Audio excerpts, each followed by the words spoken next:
গভীর রাতে লঙ্কামোড়া কর্মকার পাড়া এবং লঙ্কামোড়া স্কুল পাড়া এলাকায় দুটি বাড়িতে চুরির ঘটনা ঘটেছে। কর্মকার পাড়ার জীবনশীলের বাড়ি থেকে প্রায় 1,50,000 টাকা এবং 7 ভরি স্বর্ণালঙ্কার চোরের দল হাতিয়ে নেয়।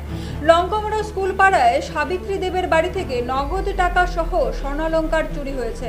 বড়জলার বিধায়ক সুদীপ দেব নিরাপত্তা ব্যবস্থা এবং নেশার বাড়বাড়ন্ত নিয়ে উদ্বেগ প্রকাশ করেছেন। কি হয়েছিল? আজকে আমি আমার বাইরের বাড়ি বিষ্ণুপূজনে গিয়েছিলাম 1টার সময়। 7টার সময় এসে দিকে আমার ঘরের তালা ভাঙ্গা, এখানে 7 ভরি মতন স্বর্ণ সব নিয়ে থাকে। আর এলটিসি জিপিএফ তুলছিলাম 3 লাখ টাকা, 1,40,000 টাকা খরচ করছি, আর 1,60,000 টাকা ঘর আছি।